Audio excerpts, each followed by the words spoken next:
Pernah nggak sih Anda kepikiran apa sebenarnya yang terjadi di balik layar penilaian kinerja tahunan? Nah, hari ini kita bakal kupas tuntas proses yang super penting ini yang kadang-kadang ya terasa misterius. Yuk kita mulai. Kita semua pasti pernah ngalamin kan? Duduk di depan atasan, nungguin hasil evaluasi kita. Tapi, pernah nggak sih kita berhenti sejenak buat mikir gimana sih sebenarnya proses di baliknya? Dan yang lebih penting lagi, apakah sistemnya benar-benar adil dan efektif? Oke, pertama-tama kita samain persepsi dulu. Apa sih sebenarnya yang dimaksud dengan penilaian kinerja itu? Jadi intinya begini, ini tuh cara yang sistematis buat ngecek apakah semua bagian perusahaan, termasuk tiap karyawan, itu udah jalan ke arah yang benar, sesuai rencana yang disepakati. Ini bukan soal kira-kira atau tebak-tebakan, tapi benar-benar pengukuran yang terstruktur. Para ahli kayak Dessler ngelihatnya begini, ini tuh momen buat bandingin kerjaan kita di lapangan dengan standar ideal yang udah ditentuin. Simpelnya, performa kita udah nyampe target belum sih? Kalau Handoko, dia ngelihatnya lebih luas lagi. Buat dia, ini tuh cara buat ngukur semua kontribusi kita. Jadi bukan cuma soal checklist tugas selesai, tapi tentang nilai lebih apa yang kita kasih ke organisasi. Oke, definisinya udah jelas. Pertanyaannya sekarang, buat apa sih repot-repot ngelakuin ini semua? Kenapa perusahaan sampai segitunya? Jawabannya, karena dampaknya itu gede banget, baik buat kita sebagai karyawan maupun buat bisnisnya sendiri. Nah, ini dia kuncinya. Menurut Mulyadi, tujuan utamanya itu adalah motivasi.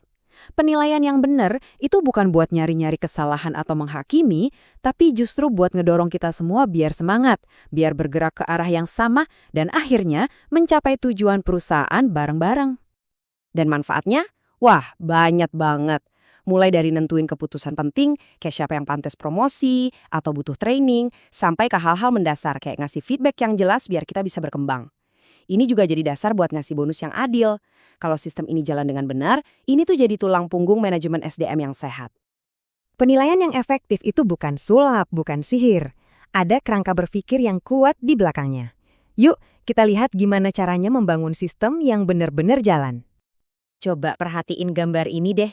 Kuncinya ada di pusatnya. Strategi. Semuanya itu berawal dari sana. Strategi perusahaan nentuin apa yang penting buat diukur.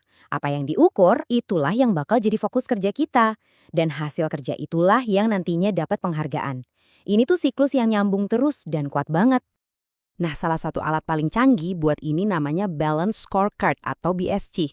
Gampangnya, bayangin aja kayak dashboard mobil. Kita kan nggak cuma butuh speedometer buat lihat kecepatan kan, kita juga butuh indikator bensin, suhu mesin, dan lain-lain biar tahu kondisi mobil secara utuh. Nah, itulah yang BSC lakuin buat sebuah perusahaan. BSC ini pada dasarnya maksa perusahaan buat jawab 4 pertanyaan krusial.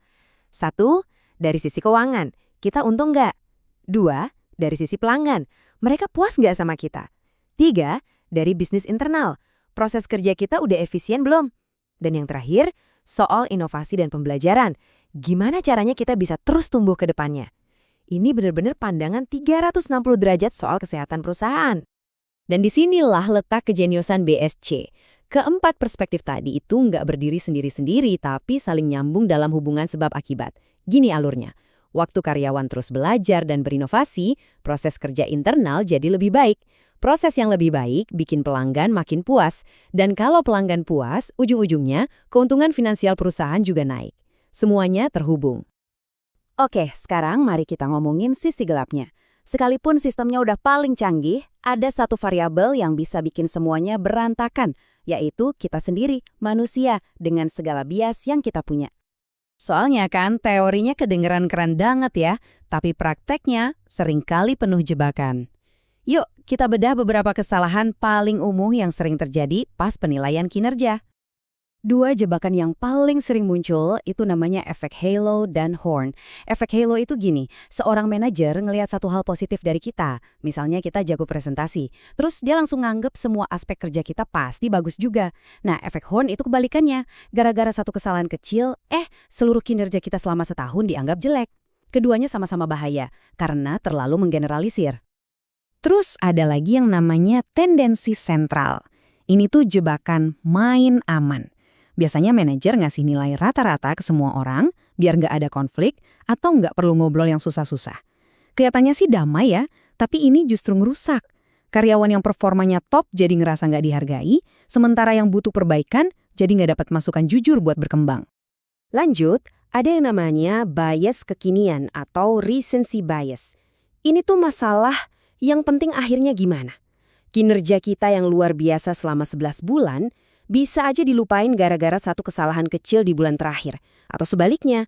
Padahal kan penilaian itu harusnya ngeliat gambaran utuh, bukan cuma kejadian paling baru. Dan yang paling fatal tentu aja, bias pribadi. Ini terjadi waktu stereotip atau prasangka pribadi, mau itu disadari atau enggak, ikut campur dalam penilaian. Ini bukan cuma nggak adil, tapi bisa ngerusak budaya kerja dan bahkan bisa melanggar hukum. Kuncinya di sini adalah objektivitas.